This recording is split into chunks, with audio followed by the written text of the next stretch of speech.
Empat fraksi di Dewan Perwakilan Rakyat setuju menggulirkan hak angket terkait status Basuki Cahayapurnama yang kembali aktif sebagai Gubernur DKI Jakarta.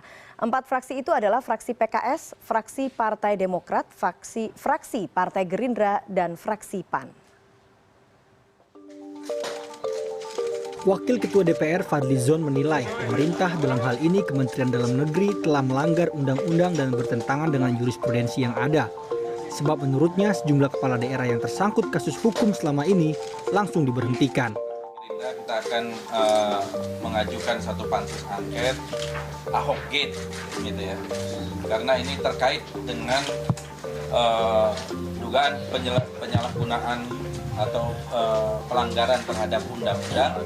Kita ingin menguji ya sebuah pelanggaran yang dilakukan oleh pemerintah dalam hal ini yang tidak memberhentikan Saudara Basuki Cahayapurnama sebagai gubernur.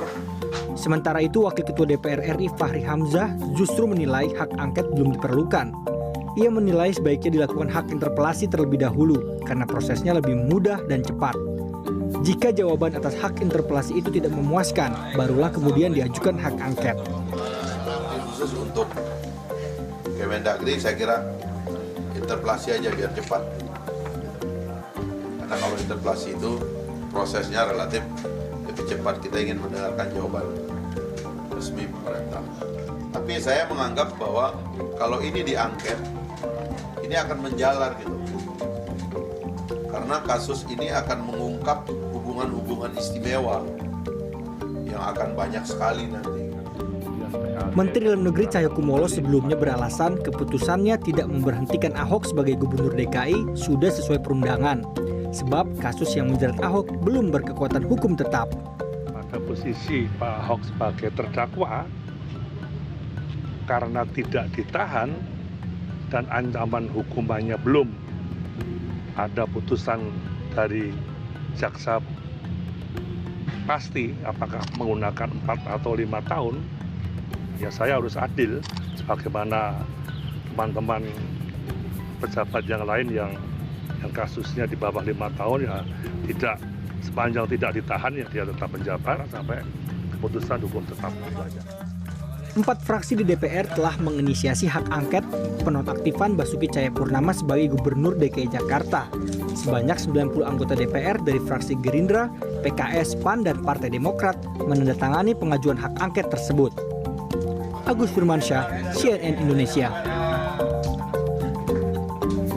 Ya, seorang Ahok masih menjadi pusat perhatian di tanah air. Terakhir, ketika dirinya aktif kembali sebagai Gubernur Jakarta, statusnya kembali digoyang hingga sebuah hak angket digulirkan.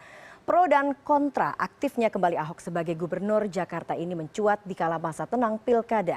Dan untuk membahas hal itu di studio kami sudah hadir narasumber kami, ada Arsul Sani, Sekjen P3 dan juga duduk di Komisi 3 atau Komisi Hukum DPR RI, dan Petrus Salestinus, Koordinator Tim Pembela Demokrasi Indonesia atau TPDI, dan nanti akan bergabung bersama kami Sebastian Salang, Koordinator Forum Masyarakat Peduli Parlemen Indonesia atau Formapi. Selamat malam Bapak-Bapak. Selamat malam, Assalamualaikum. Waalaikumsalam warahmatullahi wabarakatuh. Hari ini 4 fraksi di DPR, PKS, Gerindra, PAN, Demokrat sudah menggulirkan hak angket dan P3 tidak masuk ya? P3 tidak masuk. Begitu. Padahal Anda juga salah satu sebetulnya yang setuju. Banyak juga pakar hukum yang mengatakan bahwa Ahok ini tepat untuk diberhentikan setelah masa cutinya habis. Apa sebetulnya dasar pemberhentian Ahok?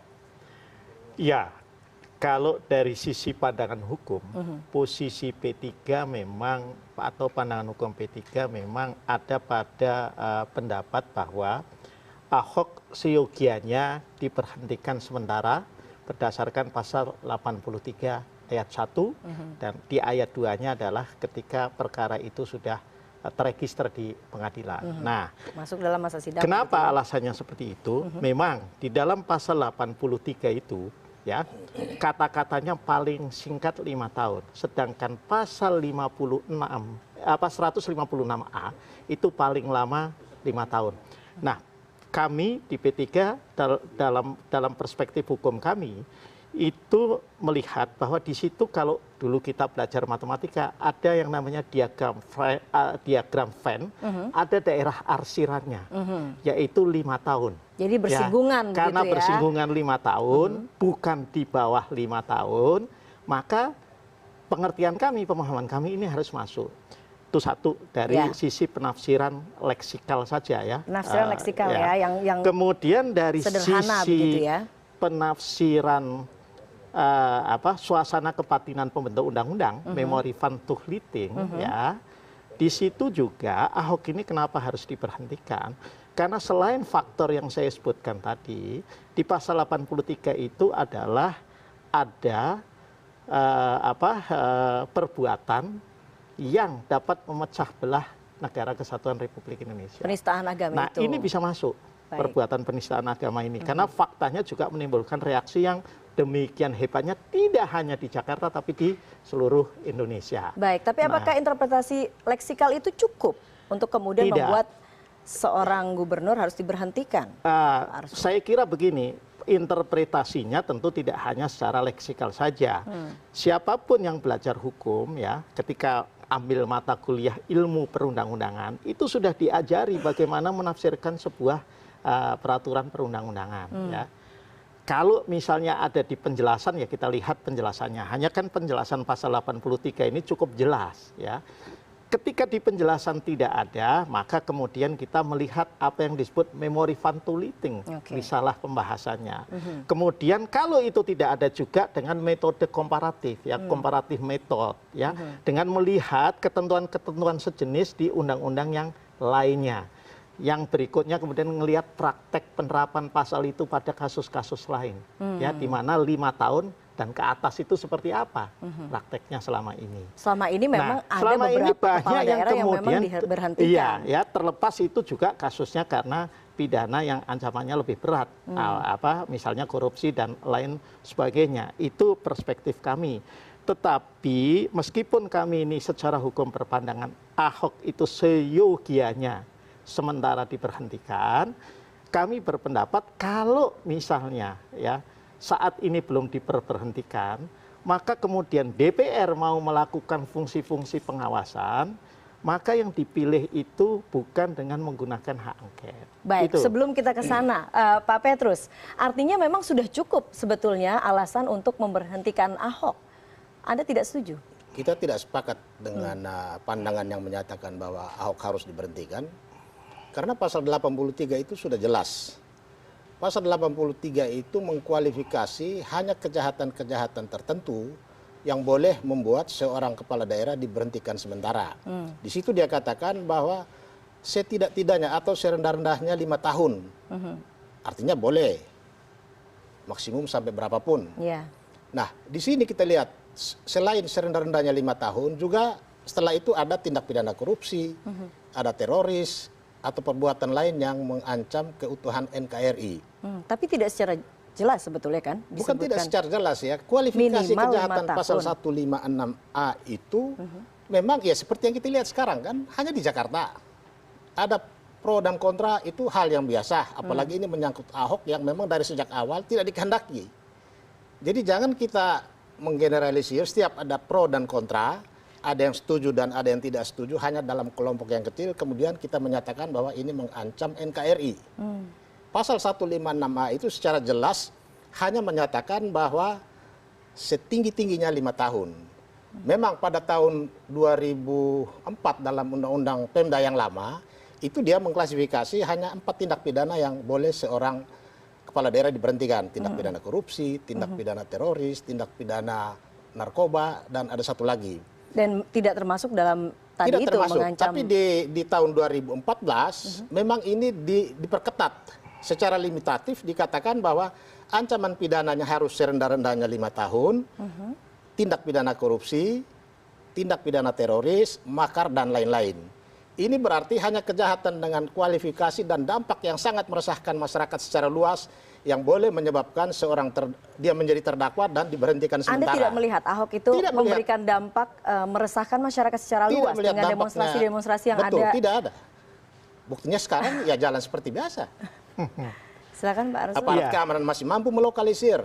Ya, Jadi itu tadi, kalau kita berkutat, berfokus pada aspek leksikal itu tadi, ada daerah arsiranya itu tadi, itu jelas.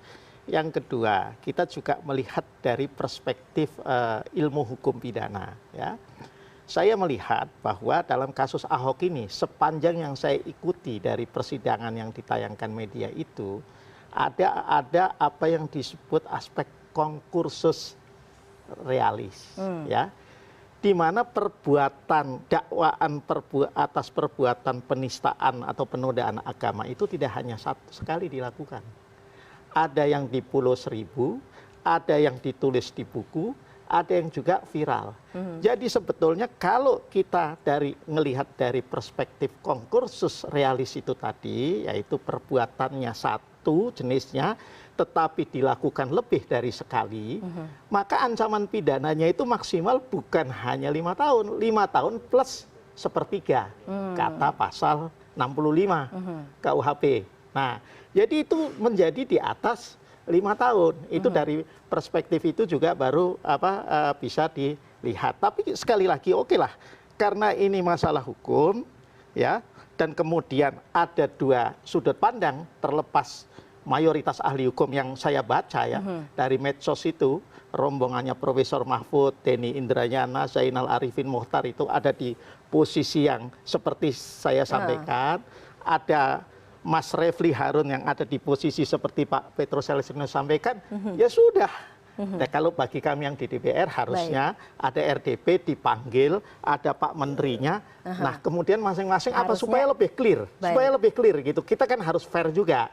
Jangan katakanlah karena misalnya Ahok itu misalnya karena tidak didukung dalam pilkada oleh partai kita, kemudian kita hanya secara simpel saja menarik satu garis. Saya inginnya kajiannya lebih mendalam. Baik. Gitu. Tapi kemudian alasan Mendagri adalah tidak memberhentikan karena memang menunggu karena memang itu jaksa belum ada tuntutan yang jelas begitu di dalam persidangan. Apakah itu kemudian tidak bisa menjadi dasar juga? Jadi Pak Arsul? kalau alasannya itu ya, kalau alasannya itu itulah yang saya terus terang karena saya sudah coba bolak-balik risalah pembahasan undang-undangnya itu ya di tahun 2014 itu enggak seperti itu, jelas mengatakan artinya diregistrasi di pengadilan itu apa sih? Artinya kan jaksa sudah menyusun surat dakwaan, menyerahkan surat dakwaan beserta berkas perkaranya ke pengadilan, pengadilan kemudian sudah meregister, apalagi kalau sudah menetapkan hari sidang, apalagi kalau sudah bersidang, ya sudah itu kalau jadi pemerintah salah tafsir begitu ya? Nah, artinya. kalau saya tidak sepakatnya begitu. Tapi kalau misalnya Mendagri berpendapat seperti yang Pak Petrus sampaikan tadi bahwa ini tidak masuk dalam pengertian 83 ayat 1, saya malah lebih respect. Lebih saya hormati, ya. Kenapa? Karena berarti dia punya satu sisi pandang. Tetapi kalau alasannya itu masih membuka pintu, artinya di dalam hatinya Pak Mendagri buat saya itu sebetulnya ya oke lah nanti saya perhatikan saya berhentikan, tetapi tunggu dulu dong surat adanya tuntutan dari jaksa. Itu yang menurut saya nggak pas. Tapi siang ini kan saya mendengar juga ya bahwa Presiden telah memerintahkan Mendagri untuk minta fatwa kepada Mahkamah Agung. Nah, ini saya sepakat. Itulah kenapa salah satu alasannya P3 menjadi tidak ikut di dalam angket itu. Karena ada satu solusi yang ditawarkan oleh Presiden yang itu memang sesuai dengan hukum ketatanegaraan kita. Pasal 37 Undang-Undang Mahkamah Agung itu memang menetapkan fungsi Mahkamah Agung itu memberikan fatwa atas masalah hukum sebetulnya baik diminta maupun tidak diminta. Baik, gitu. Baik. Kalau Pak Petrus melihatnya seperti apa? Ini kemudian sudah bergulir, ada pandangan dan akhirnya menimbulkan gerakan di DPR yang membuat hak angket. Anda melihatnya bagaimana? Ya, jadi pertama saya mau katakan dulu bahwa sikap Mendagri menyatakan bahwa melihat perkembangan tuntutan jaksa itu sebagai dia menjalankan kewenangan diskresi. Karena undang-undang kita lemah. Undang-undang kita tidak mengatur soal bagaimana kalau sebuah dakwaan diajukan secara alternatif. Ini kan alternatif. Pada tahap tertentu jaksa hanya memilih satu. dari dua ini kalau menurut jaksa bahwa yang lebih memudahkan pembuktian dan memang terbukti adalah 156, maka Ahok tidak patut diberhentikan sementara. Nah, sehingga sikap jaksa menunggu ini adalah kewenangan diskresi, dia harus menunggu. Walaupun dikatakan bahwa begitu dia terdakwa, dia harus diberhentikan kalau memenuhi ketentuan memang serendah-rendahnya 5 tahun. Tetapi di sini pertama pilihan Mendagri menunggu tuntutan jaksa itu harus kita apresiasi. Itu satu. Yang kedua, sekarang pemerintah juga mengajukan permohonan fatwa kepada Mahkamah Agung. Artinya pemerintah juga menangkap suara masyarakat. Ada yang kontra dan ada yang pro. Ini juga harus kita hargai. Tetapi kita meyakini bahwa baik Mahkamah Agung maupun Mendagri harus tetap berpegang kepada ketentuan pasal 83 tadi.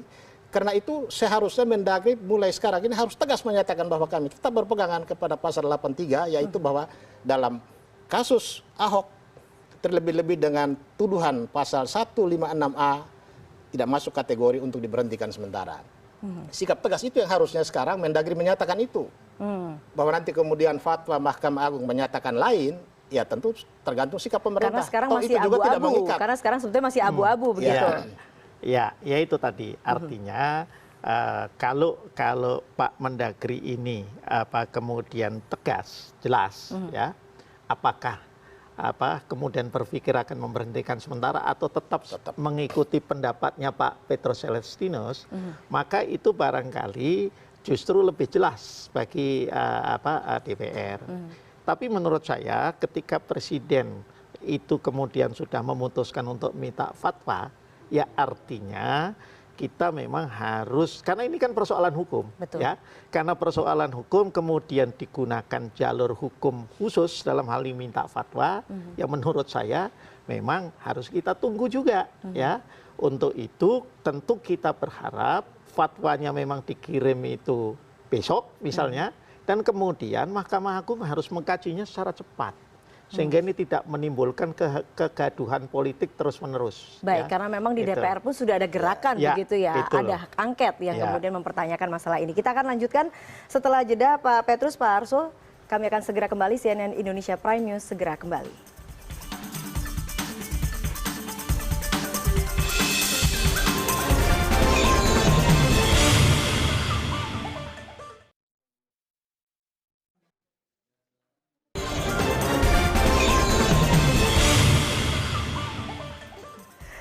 Iya, kembali di CNN Indonesia Prime News, saya lanjutkan dialog, mempertanyakan masalah pemberhentian Ahok. Kalau kemudian kita lihat gerakan di DPR, ada hak angket yang diajukan hari ini dan langsung digulirkan, langsung ditandatangani 90 orang, begitu salah satunya, tapi P3 tidak ikut. Ya.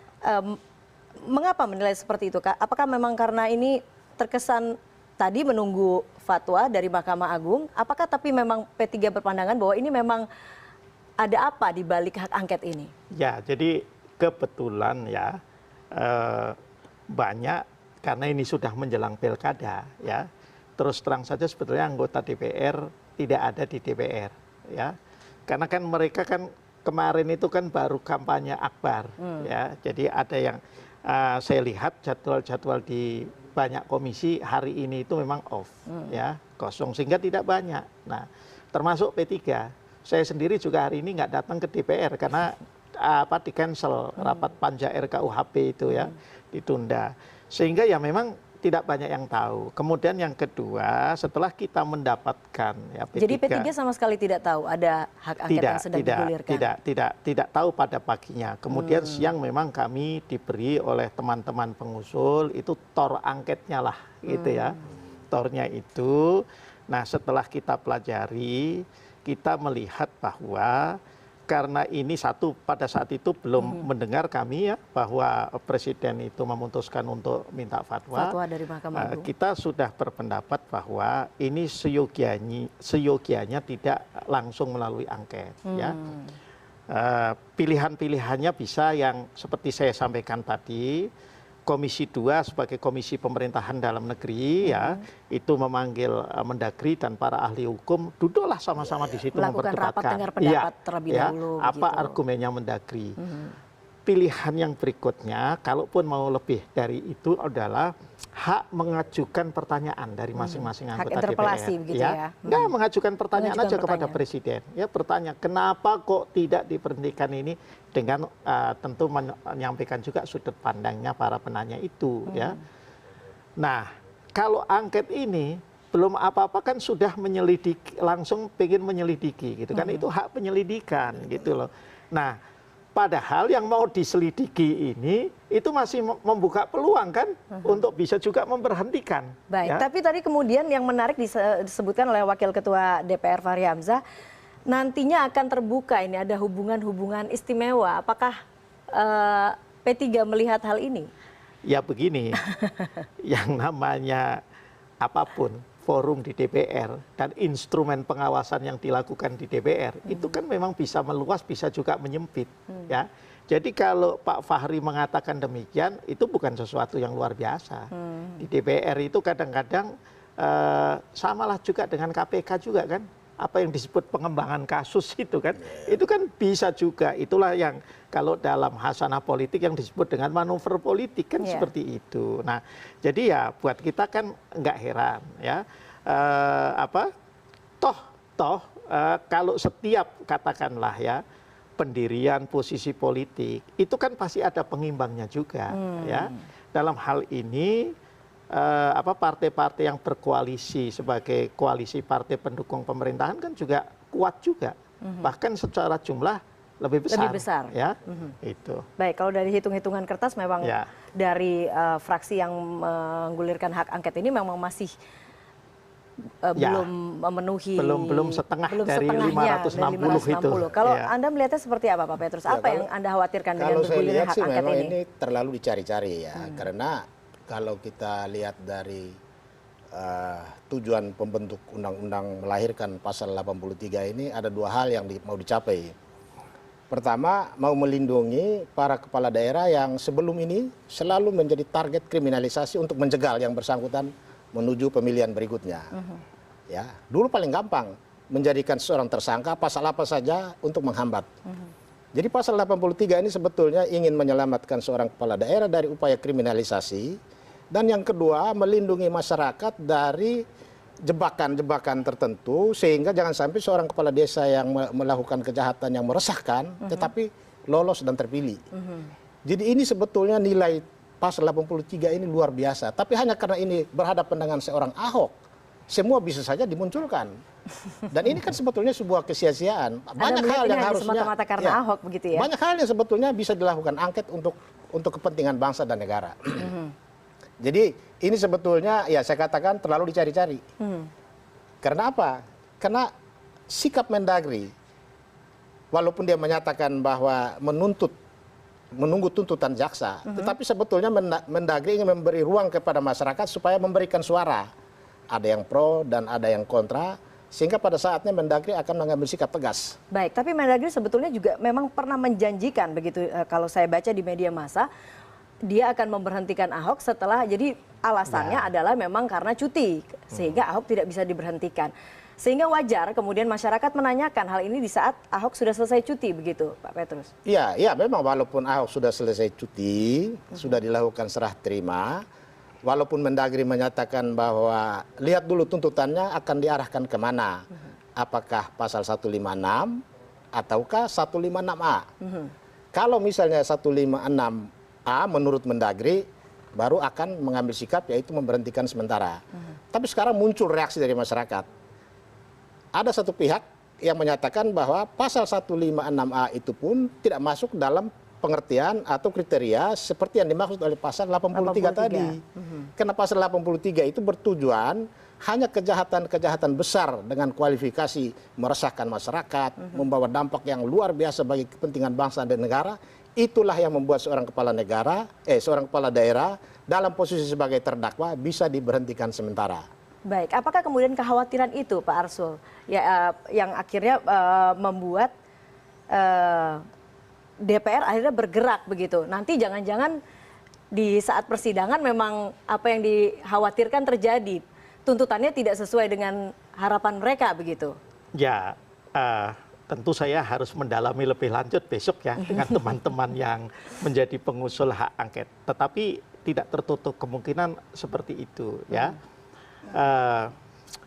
DPR ini kan sebagai lembaga representasi rakyat itu kan juga melihat realitas. Tadi disebutkan oleh Pak Petrus bahwa masyarakat, reaksi masyarakat ya. Artinya kan kita harus berpikir juga kenapa sih kok masyarakat itu bereaksi, karena ada aksi. Dan aksi itu berkali-kali baik dalam bentuk ucapan maupun perbuatan dilakukan oleh seorang Ahok. Itu loh. Sebenarnya ini tidak, jadi kita juga menjadi tidak sulit untuk bisa menerima kalau masyarakatnya yang disalahkan. Padahal semua reaksi itu akan jauh lebih terukur, akan jauh lebih kecil ya. Kalau seorang Ahok juga merubah dirinya. Itu kan persoalannya kan ada di situ ya. Bayangkan baru aja diaktifkan sudah bikin geger lagi dengan mengatakan memilih pemimpin karena berdasarkan agama itu melawan konstitusi. Itu kan walaupun itu sah saja siapapun mengatakan itu, tetapi kan dalam keadaan dia sedang seperti ini kan tidak bijak menurut saya. Itu. Jadi itu hal sebetulnya yang membuat resah masyarakat, Pak Petrus. Iya, memang itu kan soal-soal yang lain ya. Tetapi dalam hubungan dengan topik diskusi kita ini kan sebetulnya kalau pemikiran yang berkembang saat ini di mana dia harus diberhentikan sementara dengan ketentuan itu, berarti ini kan langkah mundur. Ini kita membangun tradisi baru di mana seorang kepala daerah yang mungkin dakwaannya di bawah ancaman di bawah 5 tahun. Ya. Tapi karena mulai diberlakukan pasal 156A yang disebutkan bahwa setinggi-tingginya 5 tahun, berarti 1 tahun, 2 tahun, 3 tahun, 4 tahun ke atas sampai 5 tahun itu berlaku. Nah, ini yang bahaya. Berarti kan perubahan terhadap undang-undang yang sebelumnya yang diperbaiki dengan undang-undang tahun 2014 ini tidak ada manfaatnya. Kita kembali lagi kepada ketentuan pasal berapa saja asal dia jadi terdakwa. Karena di situ dikatakan setinggi-tingginya 5 tahun, berarti 1 tahun, 2 tahun, 3 tahun boleh berlaku. Ini yang langkah mundur. Ya, saya kira begini juga. Memang kalau soal itu sekarang pun di undang-undang itu seperti itu. Dia diancam katakanlah didakwa atas pasal-pasal tindak pidana korupsi. Ya, kan ancamannya rata-rata juga di atas 5 tahun dan ke atas. Tapi kan divonisnya bisa jadi cuma beberapa bulan, betul. Ya kan? Tapi dia tetap harus diberhentikan sementara, dan itulah yang dilakukan oleh Mendagri ya dalam banyak kasus ya. Bupati Bogor Rahmat Yassin, kemudian Gubsu itu Gatot Pujo. Ya, kemudian ada beberapa bupati yang lain. Saya juga punya datanya itu ya. Jadi itu juga tidak karena memang pembentuk undang-undang itu ukurannya bukan berapa vonis, tapi berapa ancamannya, itu loh, ya, atas perbuatan yang didakwakan itu. Nah, dalam kasus ini persoalan seperti yang saya sampaikan tadi ada arsiran di situ. Baik. Arsirannya kata 5 tahun itu. Sehingga jadi, ada alasan yang kuat. Kalau undang-undang tahun 2004 itu, undang-undang Pemda itu memang tindak pidana korupsi. Disebutkan ada 4 jenis tindak pidana. Tidak menyebutkan ancaman minimum atau maksimum. Baik. Nah, sekarang ini dia memberikan angka yang limitatif, sekurang-kurangnya 5 tahun. Kemudian ada tindak pidana korupsi, teroris. Nah, terhadap tindak pidana korupsi, bisa saja ancaman hukumannya serendah-rendahnya 2 tahun, dia tetap harus diberhentikan. Karena di situ dimasukkan, digolongkan tindak pidana korupsi masuk dalam kriteria pasal 83. Tetapi di luar itu, lihat, memenuhi kriteria serendah-rendahnya 5 tahun atau tidak. Jadi seorang kepala daerah hanya bisa diberhentikan dengan 2 pintu, 2 pendekatan. Pendekatan menggunakan pasal 83 yaitu serendah-rendahnya 5 tahun dan tindak pidana korupsi, atau dalam tindak pidana lain di KUHP yang mengancam 1 tahun, 10 tahun, 5 tahun sampai 10 tahun. Tapi melakukan kejahatan yang tadi disebutkan 4 kejahatan itu. Ya, karena melakukan tindak pidana berat. Juga seorang bupati atau gubernur bisa diberhentikan karena dia ditahan. Begitu dia ditahan, Undang-Undang Pemda mengatur dia bisa diberhentikan dan ditunjuk PLT. Baik. Kita hentikan dulu di situ. Kita akan lanjutkan setelah jeda karena Sebastian Salang juga akan bergabung dalam diskusi ini. Tetap bersama kami, CNN Indonesia Prime News akan segera kembali.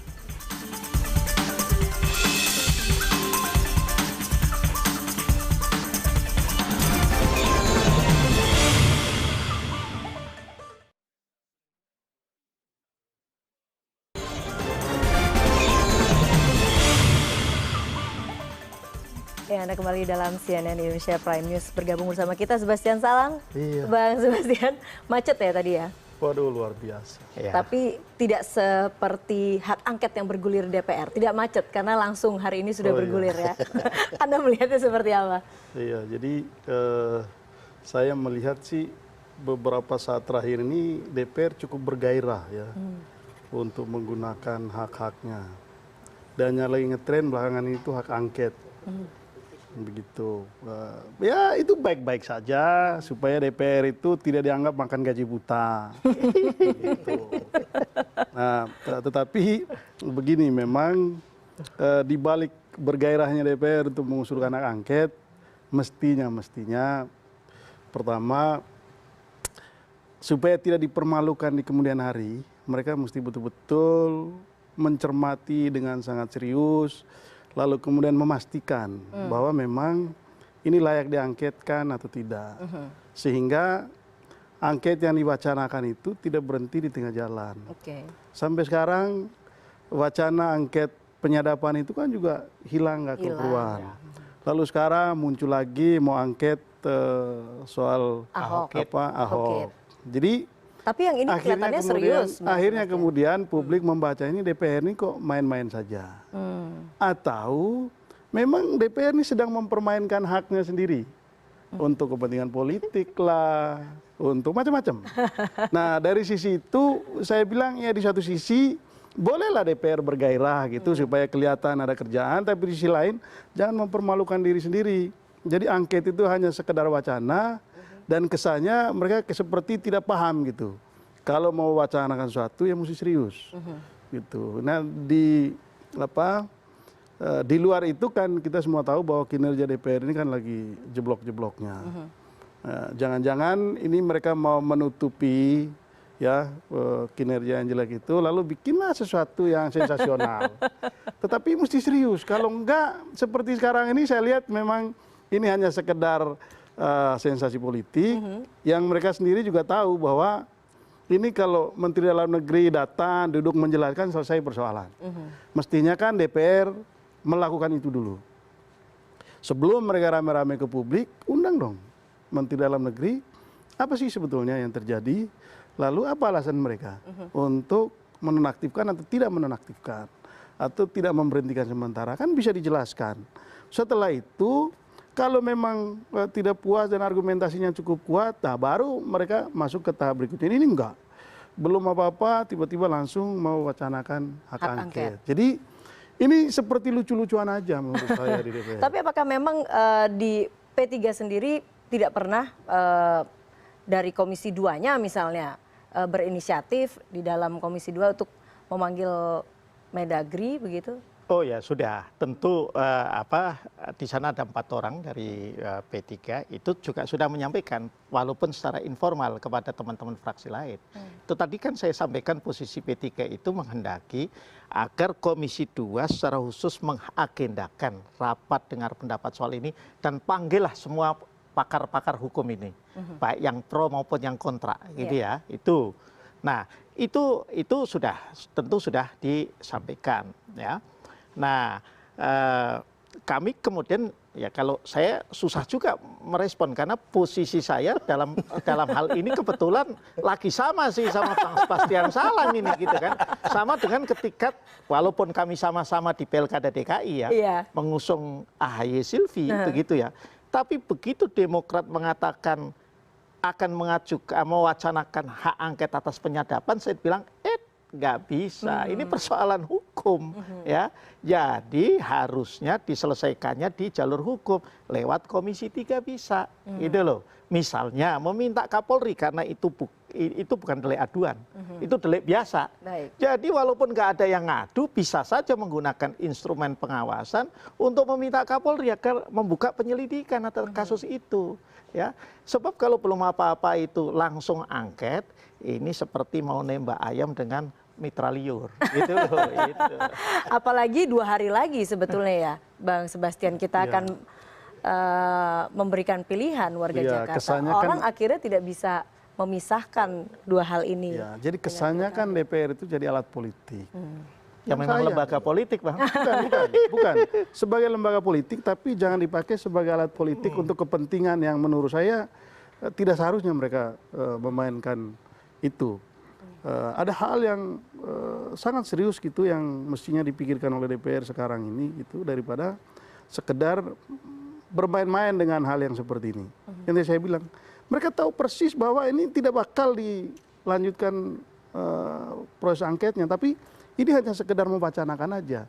Jadi itu yang tadi saya bilang, ini hanya sekedar bermain-main saja. Ini main gila. Ganggu-ganggu lah begitu Iya. ya. Dan itu Ganggu-ganggu kan di masa tenang. itu kan meruntuhkan wibawa DPR sendiri.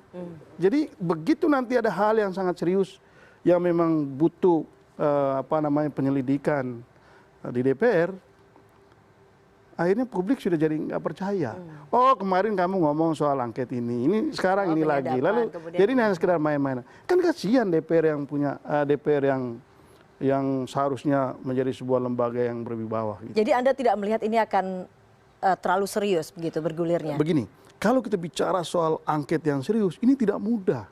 Ini tidak mudah. Untuk sampai pada angket itu disetujui, itu prosesnya panjang sekali.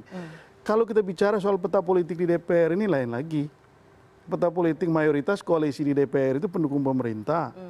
Lalu ini diusulkan oleh koalisi minoritas di DPR. Jadi ini mustahil. Tapi ini kan mainan politik karena berkaitan dengan agenda tanggal 15. Begitu. Jadi mainan-mainan seperti ini yang saya bilang sayang lembaga terhormat itu dipakai untuk yang begitu-begituan. Baik, kalau kemudian untuk mencari solusi dari polemik yang terjadi, Pak Petrus, Anda melihatnya? Ya, saya pikir seperti yang saya katakan tadi, lebih baik Mendagri tegas, ya, bahwa saya tidak akan memberhentikan Ahok hanya karena tafsir yang berbeda-beda ini. Pilihan pemerintah bahwa pasal 83 dalam kasus Ahok tidak bisa diterapkan. Nah, tinggal pemerintah juga harus jiwa besar ya. Kalau ada yang menggugat ya kita hadapi secara hukum. Ya. Itu yang paling baik. Lebih baik dibawa ke pengadilan, gugat, ya kita tunggu putusan pengadilan. Daripada polemik, hak angket yang Pak Sebas katakan tadi, percuma, tidak jalan. Merendahkan martabat Dewan kalau mengangketkan soal ini. Ya, kecuali sesuatu yang memang membutuhkan tafsir. Ini kan sebetulnya sudah sangat jelas di dalam undang-undangnya. Semua orang bisa membaca ketentuan itu. Jadi, tapi kemudian ada multitafsir kalau dari itu multitafsir, karena para ahli hukum saja itu berbeda pendapat. Bahkan mayoritasnya itu ada posisi yang berhenti sementara. Ya minoritas kok yang ini kan. Saya ini seharian ini menerima SMS dari banyak profesor dan tidak satu pun yang kebetulan pendapatnya sama Refli Harun. Itu ya. Dan profesor-profesor ini nggak punya kepentingan politik, nggak punya kepentingan politik. Ya artinya mereka bukan orang politik, bahkan beberapa saya lihat lebih dekat selama ini dengan teman-teman yang di PDI Perjuangan.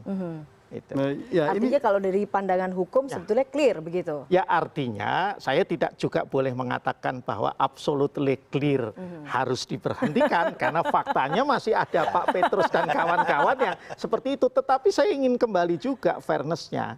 Ketatanegaraan kita mengatakan bahwa Mahkamah Agung itu juga berfungsi memberikan fatwa dan ini siang ini Presiden sudah meminta fatwa itu kepada Mahkamah Agung. Lah saya sepakat dalam hal ini dengan Bang Sebastian, ya kita juga harus menahan diri supaya fokus kita di pilkada untuk memenangkan jagonya masing-masing itu justru lebih enak gitu loh daripada kita besok ini masih rame terus seperti itu. Kalau kemudian Presiden sudah meminta fatwa, apa yang akan terjadi setelah MA mengeluarkan fatwa jika pandangannya berbeda begitu, Pak? Kalau misalnya ini kita berandai-andai ya, walaupun ketika fatwa itu diajukan sama-sama terbuka kemungkinan ya, kemungkinan MA itu akan sama dengan mayoritas yang tadi para ahli hukum memberhentikan Ahok, memberhentikan sementara Ahok ya. Kemungkinan yang kedua MA juga sama dengan Pak Petrus Celestinus ini. Sudah benar apa yang dilakukan oleh Mendagri ya, gitu ya. Kalau kita mau tertib bernegara ya harus kita terima. Itu loh, harus kita terima ya. Tapi kan bahwa kemudian kalau kekuatan politik menjadi marah dengan MA, caranya bukan kemudian mempersoalkan fatwa itu, rubah lagi undang-undang MA-nya ya untuk menutup kemungkinan pengeluaran fatwa semacam itu. Itu kekuasaan politik namanya, kan kayak begitu. Tetapi dalam kasus ini, ketika undang-undangnya masih berlaku, bahwa MA punya kewenangan memberikan fatwa, apalagi kalau diminta oleh presiden, ya harus kita taati. Adakah tools lain begitu yang bisa menjadi penengah, misalnya presiden mengeluarkan perpu atau? Saya kira kalau itu yang ditempuh, saya melihatnya justru akan menimbulkan kegaduhan baru, ya, akan menimbulkan kegaduhan baru. Nanti presidennya dinilai oleh Pak Sebastian Salang seperti beliau menilai DPR loh. Ada apa ini ya presiden tiba-tiba mengeluarkan perpu? Ya berlebihan menurut saya kalau sampai harus mengeluarkan perpu. Jadi kalau DPR lebih tenang saja, tidak seperti sekarang ini, mereka bisa mengundang pihak-pihak terkait tadi. Misalnya sebelum mengundang Menteri Dalam Negeri, mereka ngundang dulu lah pakar-pakar hukum yang berbeda pendapat. Petrus, begitu ya. Iyalah semua. Lalu yang kedua, ya undanglah Menteri Dalam Negeri. Kalau perlu, ya undanglah Mahkamah Agung untuk memberikan pandangan mereka. Mereka boleh kok. Betul, kan ada forum rapat konsultasi namanya.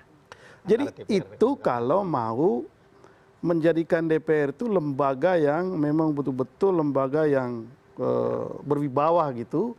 Dan mereka ingin mengambil solusi yang betul-betul objektif dalam setiap persoalan. Nah, kalau sekarang ini kan kelihatannya enggak, ya, sehingga akhirnya kemudian yang terjadi itu adalah kebisingan politik. Padahal pilkada hari Rabu ini itu bukan cuma pilkada Jakarta loh. Ini ada 101 daerah. Bangsa ini, pemerintah termasuk DPR, semua elemen bangsa punya kepentingan untuk mensukseskan agenda nasional ini gitu.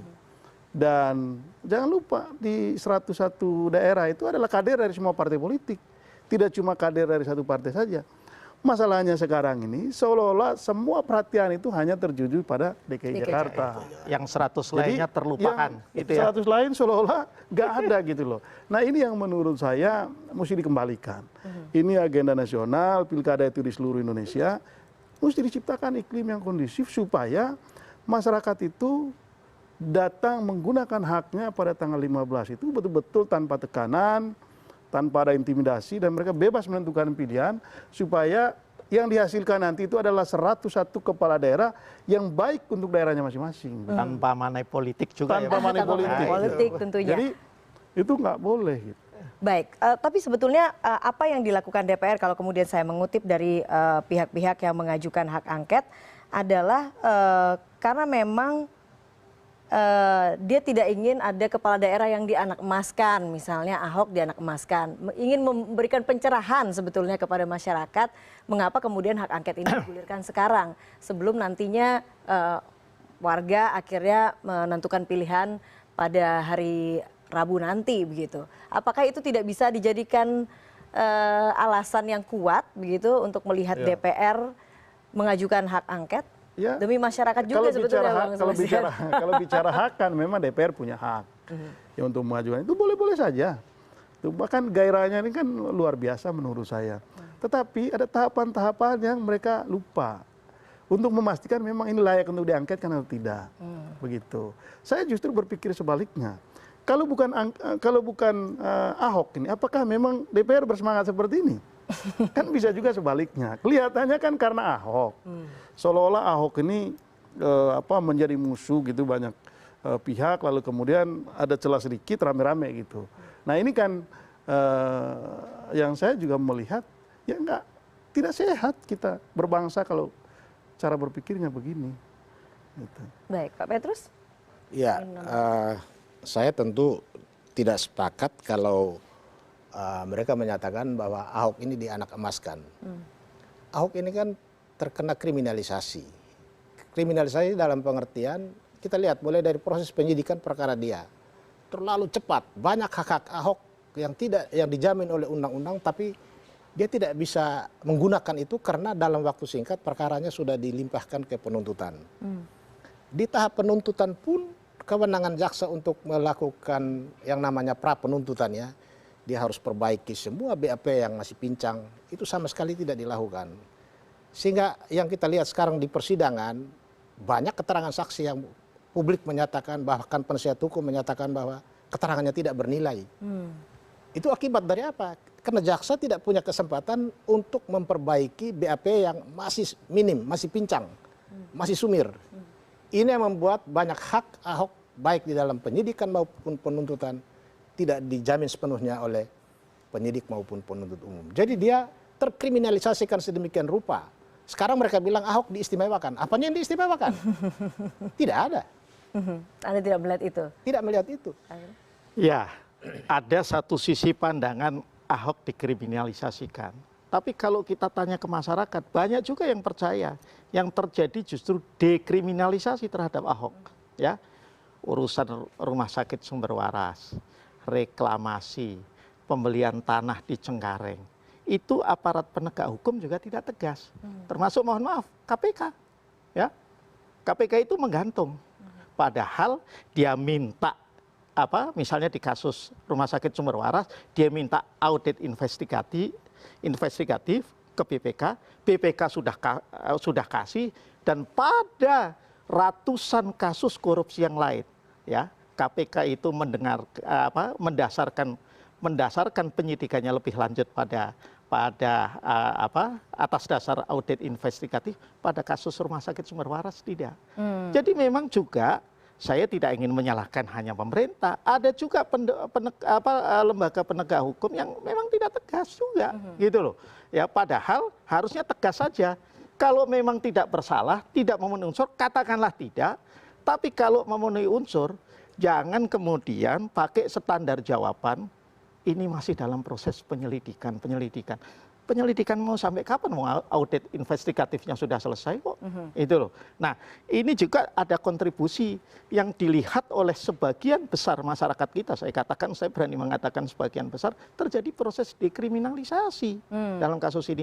Di samping persoalannya adalah ya kontrol pada diri Ahok atas ucapan dan ekspresi tindakannya itu yang menurut saya ya sangat minimal sekali kalaupun kita mau mengatakan tidak pernah ada begitu loh. Baik, kriminalisasi atau dekriminalisasi. Iya. Tapi yang jelas sekarang di DPR sudah ada hak angket. Terakhir mungkin kesimpulan dari Bang Sebastian, bagaimana kemudian saat ini pemerintah memang sudah meminta fatwa kepada MA, tapi bagaimana kemudian menjaga kondusivitas yang ada di masyarakat ini, utamanya menjelang pilkada nanti? Ya, saya kira ini kan sudah disampaikan ke publik bahwa DPR mau melakukan angket, meskipun prosesnya masih panjang. Ya. Sementara pilkada ini tinggal 2 hari lagi. Jadi itu sudah terbentuk gitu bahwa ini akan berproses di DPR. Soal nanti dilanjutkan atau tidak itu sudah nggak penting lagi setelah tanggal 15. Begitu, karena targetnya hanya tanggal 15 gitu. Tapi masih penting lah. Kalau 2 putaran kan masih penting. Oh iya.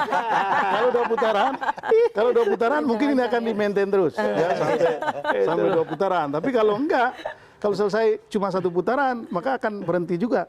Mau angket penyadapan, mau angket ini juga akan selesai. Tapi lebih dari sekedar itu kan saya kembali lagi, DPR ini perannya sangat strategis untuk mendudukkan persoalan secara tepat. Tetapi kalau DPR-nya mencela-mencela ke sana kemari nggak jelas, jadi hanya sekedar buat mainan politik jangka pendek saja, maka lagi-lagi DPR ini akan menjadi lembaga yang ditertawakan publik saja dengan langkah-langkah mereka. Itu. Lalu kemudian ke depannya saya khawatir gitu. Ini memang sensasi politik saja yang dimainkan oleh DPR supaya kelihatan bahwa DPR ini melakukan sesuatu. Jangan-jangan ke depannya DPR ini lebih banyak diem gitu. Kita lihat kinerjanya jelek. Jadi kemudian ya inilah cara untuk menutupi. Jadi ada banyak sekali PR gitu yang dicatat oleh publik terhadap DPR tapi DPR tidak kerjakan. Justru hal yang lain yang sensasional itu justru menjadi mainan. Ini bukan DPR secara institusi. Baik. Karena ini hanya diusulkan oleh 1-2 fraksi, sementara kan publik membacanya institusi. Mungkin kayak fraksinya beliau ini kan tadi katakan ini nggak ikut-ikutan, tapi kan DPR ini kan secara institusi dibaca. Jadi ya beginilah resiko dari sebuah institusi yang terdiri dari begitu banyak fraksi ya. Baik, baik. Yang jelas kita tunggu fatwa dari Mahkamah Agung dan tentunya kita harapkan masyarakat atau pihak-pihak juga nantinya akan mengikuti apa yang kemudian difatwakan oleh Mahkamah Agung. Pak Sebastian, Pak Arsul, dan juga Pak Petrus, terima kasih sudah bergabung di Prime News. Dan CNN